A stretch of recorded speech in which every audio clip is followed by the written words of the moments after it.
masa pandemi COVID-19 ini, sektor pariwisata merupakan sektor yang paling terkena dampak secara langsung. Bahkan di beberapa daerah, pelaku pariwisata sudah mengibarkan bendera putih. Guna mengidentifikasi permasalahan dasar dan bagaimana strategi bertahan, maka Markas Besar Kepolisian Republik Indonesia bersama Lombok Research Center (LRC) mengadakan Focus Group Discussion pada Selasa 17 Agustus 2021. Kegiatan FGD ini bertempat di Taman Bunga Benteng Funflower, Dusun Benteng, Desa Lantang Nangka Utara, Lombok Timur. Dari Mabes Polri hadir yaitu Ibu AKBP Agustri Wahyuni. Pada kesempatan ini juga AKBP Agustri Wahyuni turun langsung untuk melihat dan mendengar kondisi pariwisata Lotim terkini melalui paparan pelaku pariwisata, praktisi wisata, dan akademisi wisata yang berasal dari Lombok Timur. Adapun tajuk yang diambil dalam diskusi kali ini bertema pengembangan potensi wisata melalui optimalisasi peran kelompok sadar wisata di wilayah NTB. AKBP Sri mengatakan sektor pariwisata merupakan salah satu aset bangsa yang memberikan sumbangan cukup besar kepada negara. Tentunya hal itu harus tetap dipertahankan, kendati di masa sulit seperti saat ini. Mereka menyikapi kondisi pandemi ini bukan sesuatu musibah semata, tetapi ini menjadi satu pembelajaran yang pariwisata harus tetap bangkit, pariwisata tetap hidup, sehingga mereka mempunyai inovasi-inovasi yang cukup bagus dengan mendirikan dan memanfaatkan beberapa potensi yang ada, dijadikan satu pendidikan edukasi, yaitu untuk pendidikan pariwisata dengan adanya pembangunan beberapa spot yang untuk dijadikan pembangunan pariwisata. Selain itu juga teman-teman sadar usaha di sini masih banyak.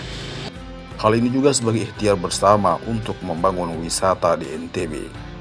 Potensi wisata yang kecil justru dijadikan aset untuk mengembangkan wisata tersebut.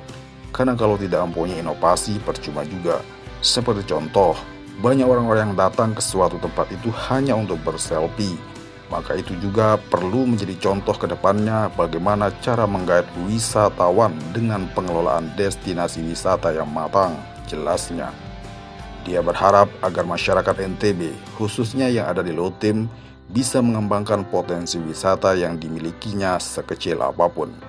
Karena hanya dengan modal ide yang besar, maka konsep yang kecil tadi akan menciptakan daya tarik sendiri bagi wisatawan lokal maupun mancanegara.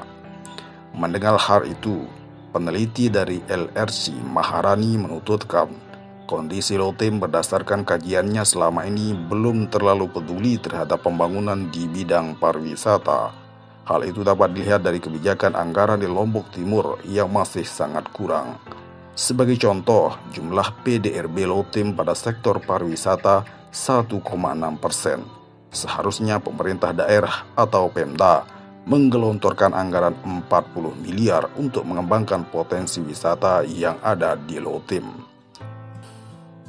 Namun faktanya, Pemda hanya memberikan 8 miliar di tahun ini untuk mengembangkan wisata di Lotim. Uang sudah kecil, digunakan juga untuk hal-hal yang tidak efektif. Kedepannya perlu kita mengeluarkan hasil kajian supaya dengan uang kecil itu bisa membuahkan hasil yang efektif, sehingga kita mampu mengimbangi Lombok Tengah, tandas Maharani.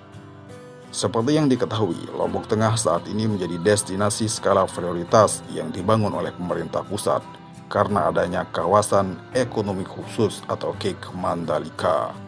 Nantinya Lotim akan berperan sebagai penyangga dari KIK Mandalika tersebut. Maka dari itulah sangat penting untuk mempersiapkan, baik itu dari segi sumber dayanya dan maupun infrastrukturnya. Dari praktisi pariwisata juga memberikan gambaran kondisi kepariwisataan di Lombok Timur saat ini. Hadir pada kesempatan itu yaitu Ahya yang sekaligus sebagai Ketua Asosiasi Homestay. Ahya mengatakan bahwa dengan kondisi seperti ini dibutuhkan sebuah kreasi dalam membuat paket-paket wisata. Sementara untuk orang-orang yang terlibat di bidang pariwisata biasanya orang yang memiliki tingkat kreativitas yang tinggi, sehingga tidak ada kata menyerah dalam bidang pariwisata. Saya sangat menyesalkan jika teman-teman di daerah lain mengibarkan bendera putih. Seharusnya yang dikibarkan adalah bendera merah putih, ungkap Ahya. Full Hamzanide, Kledek TV melaporkan.